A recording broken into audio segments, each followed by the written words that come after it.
దేవునికి స్తోత్రం. ప్రభు అయిన యేసుక్రీస్తు ఉన్నతమైన శ్రేష్టమైన నామములో మీ అందరికీ ఈ ఉదయకాల సమయంలో హృదయపూర్వక వందనాలు తెలియజేస్తూ ఉన్నాను.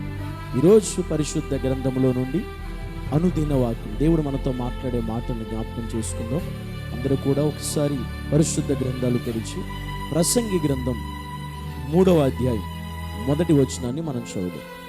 ప్రతి దానికి సమయము కలదు, ఆకాశము క్రింద ప్రతి ప్రయత్నముకు సమయము కలదు. ఈరోజు వాక్యం మనతో మాట్లాడుతుంది. ఈ భూమి మీద ప్రతి దానికి సమయం ఉంది, ప్రతి దానికి సమయం కలదున వాక్యం సెలవిస్తుంది. చాలామంది మనుషులు వారి జీవితాల్లో అనేక మంది మనుషులకు చాలా తొందరపాటు ఎక్కువ. మనుషులకు చాలా త్వరగా అయిపోవాలన్నీ కూడా, త్వరగా అయిపోతే చాలా హ్యాపీ. ఈరోజు చాలామంది ఆత్మీయులు కూడా, దేవుని నమ్మిన వారు కూడా తొందరగా అయిపోవాలి. ప్రతి పని కూడా తొందరగా అయితే బాగుండు, తొందరగా జరిగితే బాగుండు. లేట్ అవ్వడానికి ఎవరు ఇష్టపడట్లేదు. అంటే వెయిట్ చేయడానికి ఎవరు ఇష్టపడట్లేదు, ఓపిక పట్టడానికి ఎవరు ఇష్టపడట్లేదు. మనం అనుకున్న టయానికల్లా అన్నీ అయిపోవాలి, మనం అనుకున్న టయానికల్లా అయిపోవాలి. కానీ బైబిల్ చెప్పేది ఒకసారి గమనించండి, ఒకసారి ఆలోచించండి. దేవుడు ఏం మాట్లాడుతున్నాడు మనతో ఒకసారి ఆలోచిస్తే, ప్రతి దానికి సమయము కలదు. దేనికి సమయం కలదంటే, మనిషి అంట పుట్టడానికి ఒక సమయం ఉందంట, మనిషి చావడానికి కూడా ఒక సమయం ఉందంట, మనిషి నాటడానికి ఒక సమయం ఉందంట, నాటబడిన దాన్ని పెరికి వేయడానికి కూడా ఒక సమయం ఉందంట. మనిషి జీవితంలో పడగొట్టుటకు సమయం ఉందంట, ఏడ్చుటకు సమయం ఉందా, నవ్వుటకు కూడా సమయం ఉందంట. అంటే మనిషి జీవితంలో ప్రతి దానికి సమయం ఉంది. అది పుట్టుకైనా, చావైనా, ఏడుపైనా, కన్నీరైనా, మరణమైనా, మేలైనా, కీడైనా ప్రతి దానికి టైం, సమయం ఉంది అని దేవుడు ఈరోజు మనతో మాట్లాడుతున్నాడు. కానీ మనం ఏం చేస్తామంటే, టైంతో మనకి పని ఉండదు. కొన్నిసార్లు మన టయానికంటే ముందు జరగాలి అనుకుంటాం, కానీ దేవుడు అలా చేయడండి. కొన్నిసార్లు మనం అనుకుంటాం, నువ్వు అనుకున్న టయానికల్లా నీ కొడుకు పెళ్ళి అయిపోవాలనుకుంటావు, కానీ అవదు. నువ్వు అనుకున్న టయానికల్లా నీ కూతురు వివాహం అయిపోవాలనుకుంటావు, కానీ కొన్నిసార్లు అవ్వదు. నువ్వు అనుకున్న టయానికల్లా ఉద్యోగం వచ్చేయాలనుకుంటావు, కానీ ఆ సమయానికి ఉద్యోగం రాదు. అలాంటప్పుడు చాలా కృంగిపోతాం, చాలా బలహీనలం అవుతాం, చాలా ఆలోచిస్తాం, చాలా ఆలోచనలో పడిపోతాం, చాలా విధంగా మనం బాధపడుతుంటాం. కానీ ఈరోజు దేవుడు మనతో మాట్లాడుతున్నటువంటి ఆత్మీయ విషయం, ఆత్మసమైనటువంటి విషయం ఏంటంటే, మన జీవితంలో ఖచ్చితంగా దేవుడు మనకి తెలియచేస్తున్నాడు. ఏంటి ఆ విషయం అంటే, ప్రతి దానికి సమయం ఉంది, ప్రతి దానికి కూడా సమయము కలదు. అంటే మన జీవితంలో దేవుడు ఒక సమయం పెట్టాడు, దేవుడు ఒక టైం పెట్టాడు. దేవుడు ఒక టైం మనకు పెట్టినప్పుడు ఆ టైం ప్రకారమే జరిగింది. ఒకవేళ నీ జీవితంలో నీ కూతురు వివాహమైనా, కొడుకు వివాహమైనా, లేదా నీ అనుదిన జీవితంలో ఉద్యోగం అయినా, అది వ్యాపారమైనా, లేదా ఇల్లు అయినా, ఏదైనా కావచ్చు, నువ్వు అనుకున్నట్టయినా జరగనప్పుడు బాధపడొద్దు, కృంగిపోవద్దు, నీరసించిపోవద్దు, త్రొట్టిల్లొద్దు. ఎందుకో తెలుసా, దేవుడు చెప్తున్నాడు ప్రతి దానికి ఒక సమయం. నీకే జీవితంలో ఏది ఎప్పుడు ఏ టైంలో జరగాలో ఆ టైంలో ఖచ్చితంగా దేవుడు అది ఆ టయానికే చేస్తాడు. అప్పటి వరకు మనం వెయిట్ చేయాలి, ఎదురు చూడాలి.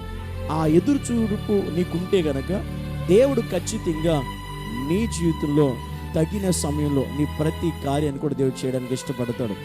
వాస్తవంగా అబ్రాహాము అనుకున్నప్పుడే పిల్లల్ని ఇవ్వాల, ఇస్సాకుని ఇవ్వాల. దేవుడు అనుకున్న సమయానికి కుమారుని అనుగ్రహించాడు. అది దేవుని సమయం. కనుక నీ జీవితంలో ఒక సమయం ఉంది, వెయిట్ చేయి. ఉద్యోగం కొరకైనా వెయిట్ చేస్తున్న ఒక సమయం ఉంది. ఆ సమయంలో దేవుడు తప్పకుండా నీకు అనుగ్రహిస్తాడు. ఒకవేళ నీ జీవితం వివాహం కొరకు ఎదురు చూస్తున్నావు ఎన్నో సంవత్సరాల నుంచి, తప్పకుండా దేవుని సమయంలో ప్రార్థన చేయి, ఎదురు చూడు, ఓపిక కలిగుండు. తగిన సమయంలో, సరైన టైంలో నీ వివాహం కూడా దేవుడు జరిగించడానికి ఇష్టపడతాడు. ఒకవేళ నువ్వు స్వస్థత లేకుండా బాధపడుతున్నావేమో, నాకు ఇంకా తగ్గలేదు, ఇంకా ఈ యొక్క బలహీనత పోలేదని, ఆ బలహీనత ఏ సమయంలో నీకు పోవాలో దేవుడు ఖచ్చితంగా దాన్ని ఆ సమయానికి తీసేస్తాడు. జస్ట్ నువ్వు చేయవలసింది అంటే కేవలం ఆయన సన్నిధిలో ఉండి ఆయన వాక్యానుసారంగా ప్రార్థించడం మాత్రం చేస్తే ఖచ్చితంగా దేవుడు తన సమయానికి నీ కార్యం జరిగిస్తాడు. కనుక నీ జీవితం ఇంకా ఒకవేళ వివాహం పిల్లలు పుట్టట్లేదు అనే బాధపడుతున్నావేమో, బాగా నువ్వు నిరుత్సాహంతో ఉన్నావేమో, గర్భఫలం కూడా లేక, దేవుడు ఈరోజు మాట్లాడుతున్నాడు, జాగ్రత్త విను. ఖచ్చితంగా దేవుడు అనుకున్న సమయానికి నీ లైఫ్లో గర్భఫలం రావడానికి ఒక సమయం ఉంది, దేవుడు పెట్టాడు. అది నీ జీవితం వివాహం జరగడానికి ఒక సమయం పెట్టాడు దేవుడు. నీ జీవితం ఉద్యోగం రావడానికి ఒక సమయం పెట్టాడు దేవుడు నీకు. అలా ప్రతి జీవితం కూడా నీ జీవితంలో ఒక సమయం పెట్టాడు. ఆ సమయం వచ్చేంత వరకు నువ్వు ఎదురు చూస్తే నా దేవుడు తప్పకుండా నీకు సమస్తము సమయానికి జరిగిస్తాడు. చాలామంది ఈ వాక్యం తెలియక, ఈ సందర్భం తెలియక చాలామంది బాధపడే వాళ్ళు ఉన్నారు, కన్నీరు కార్చే వాళ్ళు ఉన్నారు, కృంగిపోయే వాళ్ళు ఉన్నారు. ఈరోజు ఇదే నీ ఆలోచన అయితే, ఇలాంటి పరిస్థితిలో ఈరోజు ప్రియ సహోదరి సహోదరులు ఉన్నట్లయితే ఖచ్చితంగా గ్రహించు, దేవుడు నీతోనే మాట్లాడుతున్న. ఈరోజు ఈ భూమి మీద ప్రతి దానికి కూడా సమయం కలదు. ప్రతి దానికి సమయం ఉంది, టైం ఉంది. ఆ టైం నువ్వు అనుకున్నది కాదు, దేవుడు ఏర్పాటు చేసింది. కనుక నువ్వు చేయవలసిన ప్రార్థన, ప్రభువా నువ్వు అనుకున్న సమయానికల్లా నాకు గర్భఫలం దయచేయి, నువ్వు అనుకున్న సమయానికల్లా నాకు ఉద్యోగం దయచేయి, నువ్వు అనుకున్న సమయానికల్లా ప్రభువా నాకు వ్యాపారంలో మంచి మేలు నాకు దయచేయి, నువ్వు అనుకున్న సమయానికి ప్రభువా నాకు ఉద్యోగం దయచేయి, నువ్వు అనుకున్న సమయానికి నాకు స్వస్థత దయచేయి, నువ్వు అనుకున్న సమయానికి నా కుటుంబంలో నా జీవితం ఈ కార్యం జరిగించని ప్రార్థన చేస్తే చాలు, నా దేవుడు తగిన సమయంలో నీ ప్రతి కార్యాన్ని కూడా చేయడానికి సిద్ధంగా ఉన్నాడు. అందుకే ప్రతి దానికి సమయం ఉంది. ఆ సమయం వరకు నువ్వు ఎదురు చూస్తే చాలు, నా దేవుడే సమస్తము కూడా జరిగించగలుగుతాడు.